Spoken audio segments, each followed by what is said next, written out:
East of Eden, chapter 41. The nation slid imperceptibly toward war, frightened and at the same time attracted. People had not felt the shaking emotion of war in nearly 60 years. The Spanish affair was more nearly an expedition than a war. Mr. Wilson was re-elected president in November. On his platform promised to keep us out of the war, and at the same time he was instructed to take a firm hand, which inevitably meant war. Business picked up and prices began to rise. British purchasing agents roved about the country, buying food and cloth and metals and chemicals. A charge of excitement ran through the country. People didn't really believe in war, even when they planned it. The Salinas Valley lived about as it always had. Cal walked to school with Aaron. "You look tired," Aaron said. "Do I? I heard you come in last night, 4 o'clock. What do you do so late?" "I was walking around thinking, how'd you like to quit school and go back to the ranch?" "What for?" "Oh, we could make some money for father. I'm going to college. I wish I could go now. Everybody's laughing at us. I want to get out of town." "You act mad." "I'm not mad. But I didn't lose the money. I didn't have a crazy lettuce idea. But people laugh at me just the same, and I don't know if there's enough money for college." "He didn't mean to lose the money, but he lost it," Cal said. "You've got this year to finish and next before you can go to college." "Do you think I don't know it? If you worked hard, maybe you could take entrance examinations next summer and go in the fall." Aaron swung around. "I couldn't do it." "I think you could. Why didn't you talk to the principal? And I bet the Reverend Rolfe would help you." Aaron said, "I want to get out of this town. I don't ever want to come back. They still call us lettuce heads. They laugh at us." "How about Abra?" "Abra will do what's best." Cal asked, "Would she want you to go away?" "Abra's going to do what I want her to do." Cal thought for a moment. "I'll tell you what. I'm going to try to make some money. If you knuckle down and pass examinations a year early, why, I'll help you through college." "You will?" "Sure I will." "Wow, I'll go and see the principal right away." He quickened his steps. Cal called, "Aaron, wait! Listen, if he thinks you can do it, don't tell father." "Why not?" "I was just thinking how nice it would be if you went to him and told him you'd done it." "I don't see what difference it makes." "You don't?" "No, I don't," said Aaron. "It sounds silly to me." Cal had a violent urge to shout, "I know who your mother is. I can show her to you." That would cut through and get inside of Aaron. Cal met Abra in the hall before the school bell rang. "What's the matter with Aaron?" he demanded. "I don't know." "Yes, you do," he said. "He's just in a cloud. I think it's that minister." "Does he walk home with you?" "Sure he does, but I can see right through him. He's wearing wings." "He's still ashamed about the lettuce." "I know he is," said Abra. "I tried to talk him out of it. Maybe he's enjoying it." "What do you mean?" "Nothing," said Abra. After supper that night, Cal said, "Father, would you mind if I went down to the ranch Friday afternoon?" Adam turned in his chair. "What for?" "I just want to see, just want to look around." "Does Aaron want to go?" "No, I want to go alone." "I don't see why you shouldn't. Lee, do you see any reason why you shouldn't go?" "No," said Lee. He studied Cal. "Thinking seriously of going into farming?" "I might, if you'd let me take it over. I'd farm it, Father." "The lease has more than a year to run," Adam said. "After that I can farm it?" "How about school?" "I'll be through school." "Well, we'll see," said Adam. "You might want to go to college." When Cal started for the front door, Lee followed and walked out with him. "Can you tell me what it's about?" Lee asked. "I just want to look around." "All right, I guess I'm left out." Lee turned to go back into the house. Then he called, "Cal!" The boy stopped. "You worried, Cal?" "No." "I got $5,000 if you ever need it." "Why would I need it?" "I don't know," said Lee. Will Hamilton liked his glass cage of an office in the garage. His business interests were much wider than the automobile agency, but he did not get another office. He loved the movement that went on outside his square glass cage, and he had put in double glass to kill the noise of the garage. He sat in his big red leather swivel chair, and most of the time he enjoyed his life. When people spoke of his brother Joe making so much money in advertising in the East, Will always said he himself was a big frog in a little puddle. "I'd be afraid to go to a big city," he said. "I'm just a country boy." And he liked the laugh that always followed. It proved to him that his friends knew he was well off. Cal came in to see him one Saturday morning. Seeing Will's puzzled look, he said, "I'm Cal Trask." "Sure, Lord, you're going to be a big boy. Is your father down?" "No, I came alone." "Well, sit down. I don't suppose you smoke?" "Oh, sometimes. Cigarettes." Will slid a package of Murads across the desk. Cal opened the box and then closed it. "I don't think I will right now." Will looked at the dark-faced boy, and he liked him. He thought, "This boy's sharp. He's nobody's fool." "I guess you'll be going into business pretty soon," he said. "Yes, sir. I thought I might run the ranch when I get out of high school." "There's no money in that," said Will. "Farmers don't make any money. It's the man who buys from him and sells. You'll never make any money farming." Will knew that Cal was feeling him, testing him, observing him, and he approved of that. And Cal had made up his mind, but first he asked, "Mr. Hamilton, you haven't any children, have you?" "Well, no, and I'm sorry about that. I guess I'm sorriest about that." And then, "What makes you ask?" Cal ignored the question. "Would you give me some advice?" Will felt a glow of pleasure. "If I can, I'll be glad to. What is it you want to know?" And then Cal did something Will Hamilton approved even more. He used candour as a weapon. He said, "I want to make a lot of money.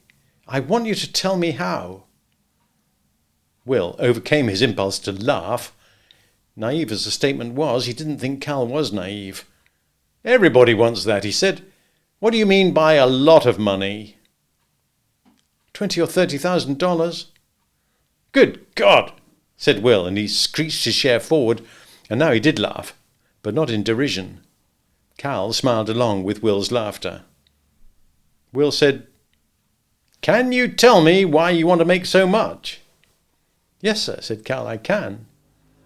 And Cal opened the box of Murads and took out one of the oval cork-tipped cigarettes and lighted it. "I'll tell you why," he said. Will leaned his chair back in enjoyment. "My father lost a lot of money." "I know," said Will. "I warned him not to try to ship lettuce across the country." "You did? Why did you?" "There were no guarantees," said Will. "A businessman has to protect himself. If anything happened, he was finished, and it happened. Go on." "I want to make enough money to give him back what he lost." Will gaped at him. "Why?" he asked. "I want to." Will said, "Are you fond of him?" "Yeah." Will's fleshy face contorted, and a memory swept over him like a chilling wind. He did not move slowly over the past. It was all there in one flash, all of the years, a picture, a feeling, and a despair. All stopped that way. A fast camera stops the world. There was a flashing Samuel, beautiful as dawn, with a fancy like a swallow's flight, and the brilliant, brooding Tom, who was dark fire, Una, who rode the storms, and lovely Molly, Desi of laughter, George, handsome and with a sweetness that filled a room like the perfume of flowers, and there was Joe, the youngest, the beloved. Each one, without effort, brought some gift into the family. Nearly everyone has his box of secret pain, shared with no one. Will had concealed his well. Laughed loud, exploited perverse virtues, never let his jealousy go wandering. He thought of himself as slow, doltish, conservative, uninspired. No great dream lifted him high, and no despair forced self-destruction. He was always on the edge, trying to hold on to the rim of the family with what gifts he had, care and reason, application.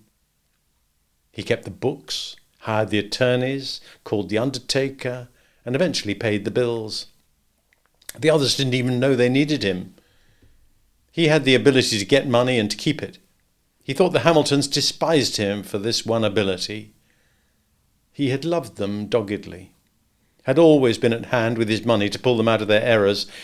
He thought they were ashamed of him, and he fought bitterly for their recognition. All of this was in the frozen wind that blew through him. His slightly bulging eyes were damp as he stared past Cal, and the boy asked, "What's the matter, Mr. Hamilton? Don't you feel well?" Will had sensed that his family, but he had not understood them, and they had accepted him without knowing there was anything to understand. And now this boy came along. Will understood him, felt him, sensed him, recognized him. This was the son he should have had, or the brother, or the father. And the cold wind of memory changed to a warmth towards Cal, which gripped him in the stomach and pushed up against his lungs. He forced his attention to the glass office. Cal was sitting back in his chair, waiting. Will did not know how long his silence had lasted. "I was thinking," he said lamely. He made his voice stern. "You asked me something. I'm a businessman. I don't give things away, I sell them." "Yes, sir." Cal was watchful, but he felt that Will Hamilton liked him. Will said, "I want to know something, and I want the truth. Will you tell me the truth?" "I don't know," said Cal. "I like that. How do you know until you know the question? I like that. That's smart and honest. Listen, you have a brother. Does your father like him better than you?" "Everybody does," said Cal calmly. "Everybody loves Aaron." "Do you?" "Yes, sir. At least, yes, I do." "What's the at least?" "Well, sometimes I think he's stupid, but I like him." "Now, how about your father?" "I love him," said Cal. "And he loves your brother better?" "I don't know." "Now, you say you want to give back the money your father lost. Why?" Ordinarily, Cal's eyes were squinted and cautious, but now they were so wide they seemed to look around and through Will. Cal was as close to his own soul as it is possible to get. "My father is good," he said. "I want to make it up to him because I am not good." "If you do that, wouldn't you be good?" "No," said Cal. "I think bad." Will had never met anyone who spoke so nakedly. He was near to embarrassment because of the nakedness, and he knew how safe Cal was in his stripped honesty. "Only one more," he said, "and I won't mind if you don't answer it. I don't think I would answer it. Here it is. Suppose you should get this money and give it to your father. Would it cross your mind that you were trying to buy his love?" "Oh, yes, sir, it would. And it would be true." "That's all I want to ask, that's all." Will leaned forward and put his hands against his sweating, pulsing forehead. He could not remember when he had been so shaken.